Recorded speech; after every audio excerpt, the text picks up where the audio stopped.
Hello friends, it's Melissa at the Montgomery County Public Library, and today we're going to talk about week number 4 of our summer reading program, which is Dragons Week. I'm really excited for Dragons Week. Every week of summer reading we have different activities and different things. The summer reading theme this year is Imagine Your Story. So we've tried to think of things that are medieval, things that go along with fairy tales, stories, and dragons are perfect for that. So if you haven't signed up for summer reading, there's still plenty of time. Come sign up. This week's packet has all kinds of cool stuff in it. There are packets for younger readers and older readers, so that way they have age-appropriate materials and age-appropriate crafts and activities. This is one of the activities that's in this week's packet. We're going to make dragon eggs. And then later in the week, we will post a couple of the other activities that are in the packet. So make sure you sign up for summer reading, or if you have already signed up and haven't come to get your packet, come get your packet. The packet includes a baggie of materials that you're going to need for this project, along with instructions. And then there's word games and activities and all kinds of cool stuff in the packet, coloring pages and everything. But dragon eggs is what we're going to make today. I will show you one of my dragon eggs. If you can see, it's really cool and looks like a dragon egg. And what we're actually going to do, and that's what's in the information that you can get along with your packet, is we are naturally dyeing those eggs. In fact, people have been naturally dyeing things for over 5,000 years. In 2400 BC, there's written documentation that they used indigo to dye fabric. So people have been dyeing all kinds of things over the years to make fabrics, when they do their yarn before they make a fabric, all kinds of things they've dyed. You can still buy naturally dyed materials. The yarn store here in Mount Sterling has all kinds of hand-dyed yarns. If you haven't seen them, go down and check them out. They're pretty awesome. So she hand dyes those. So we're going to talk about dyeing eggs to start with, and then we'll talk about some other things that we can kind of do. I'll apologize now. The color on the camera is a little weird with the lighting and everything. So some of the colors doesn't show up as vibrant here on the camera as they are in person. But we'll talk about it, and you're going to get a chance to experiment at home. So the dragon eggs are naturally dyed. There's a wide variety of natural dyes, and when you think of that, you think of dyes and scary things. But really, they've been using natural materials for years. One of the coolest eggs I have is dyed with onion skins, and I was really impressed at how well it makes a dye and how much that's used. So things like onion skins, spices, seeds, plants, flowers, all kinds of things. They've used clay and dirt. In fact, red jelly beans for years were dyed red from the scales of a cochineal bug. Sometimes you can still get them that are. Pretty creepy, but it made a really great red color, so that's why they used it. So, as far as dyeing our natural eggs, when you pick up your kit at the library, if you want some eggs, let us know. We have farm eggs, which means they're brown. They're not white eggs. Some are darker than others. So if you want those eggs, you can come pick those eggs up.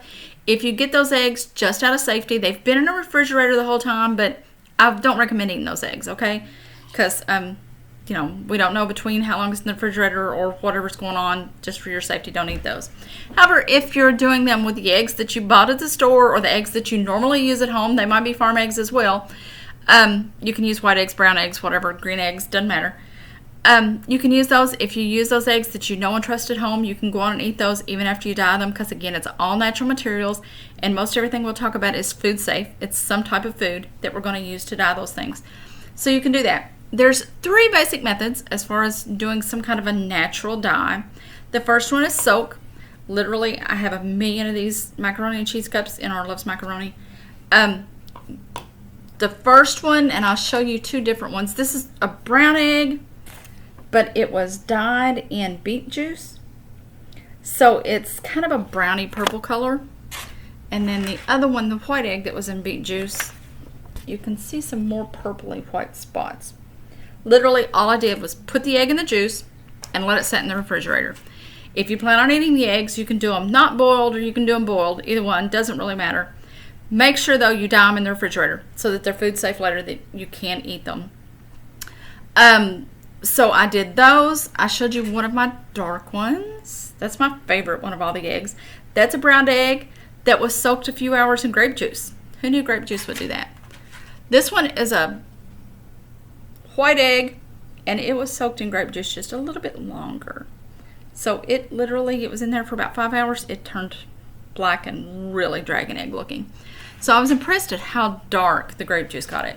So that's something that you can try, and it really doesn't take a whole lot, So grape juice, probably one of the most awesome ones. Those are things that we talked about. You can put them in there, let them set, and they die just soaking in a liquid. This one shows a little bit. It's much more yellow than you can see on this camera. It was actually in turmeric and water, which makes a really pretty yellow dye. The other method that you can use is to have some type of dye material and wrap the egg.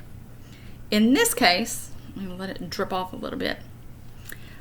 The egg's in there, you can see them, and it's wrapped in wet onion skins. Literally, it's just the outside of an onion, that papery peel part. I put it on the egg, and I did several layers. Let me put another. So we just put the layers on, wrapped them with a rubber band. Your kit will come with not only eggs if you want them, but rubber bands and things, so you can do that too. But here's one of the eggs that I did. Let me put the white behind it so it shows up. I was really impressed with the one that came out of the onion. You can use red onions too, but this literally is just an old-fashioned regular yellow onion, and it made that really pretty orange tone, which was pretty awesome.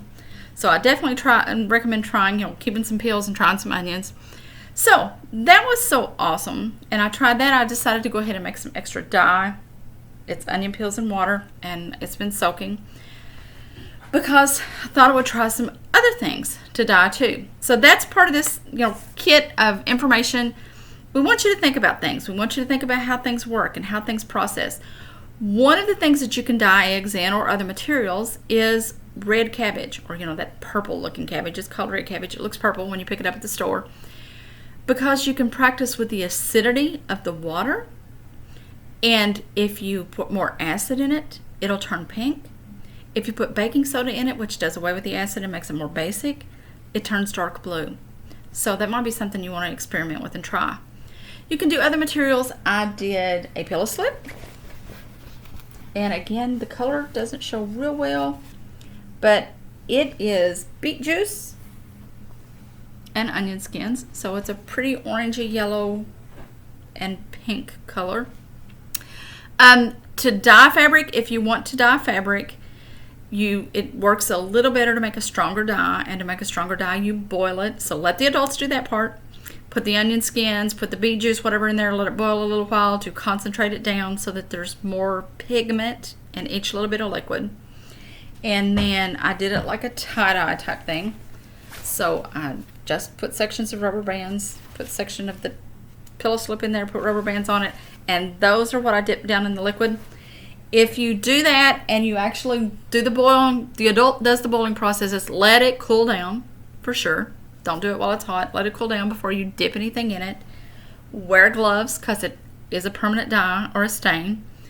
Make sure you work outside. And, then when you wash it the first time, wash it separately or it might dye the things too. A few other safety precautions. If you do eggs and you plan on eating them, make sure you dye them in the refrigerator so they stay cold, so they're safer to eat. The other option is you can actually, you see the little hole, poke the holes in the eggs, and then you have an egg you can keep permanently. Because you poke the hole, blow all the guts out. Maybe you might need to make a bigger hole. This one has a bigger hole, so the guts came out a little better.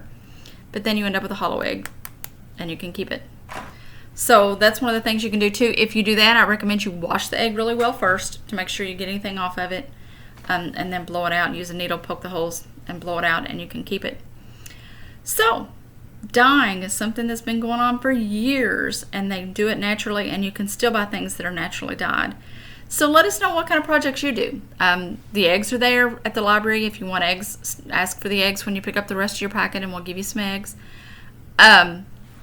You can do eggs. You can do fabric. You can do yarn. One of the third things, after you dye something, like I did the tie-dye on the fabric, You can actually go out and get flowers and plants, lay them on the fabric and hit them with a hammer, and it leaves that imprint of the color of the flowers. Wild violets in your yard work really well. Petunias and other things like that that are really vividly colored. When you do that and you mash them, those colors come out of the plant into the fabric and stay on there. So that's pretty awesome. That's a third way that you can dye things naturally and try them. You can do leaves that way. You can do flowers, all kinds of stuff. So let us know what things you decide to dye, if you do any experimentation with the difference between colors with an acid or a base, and other things you do. We hope you enjoy this project. We've got a couple of more projects coming up later this week that are in this same dragon packet that Inar and I'll probably do. Inar's already helping me work on one of them, so we'll get those in the next couple of days out so that you can see those too. If you haven't picked up your packets each week, we have extras, so make sure you stop by and pick those up. Weeks 1, 2, and 3 are all there in extras. If you haven't signed up at all, come in and sign up and we'll give you all the week's packets so you can do the projects and activities and follow along with us on Facebook or on our YouTube channel. I hope you've enjoyed this. Let us know if you do a project, what it looks like and how it turns out. Enjoy. Have a good summer. Thanks. Bye.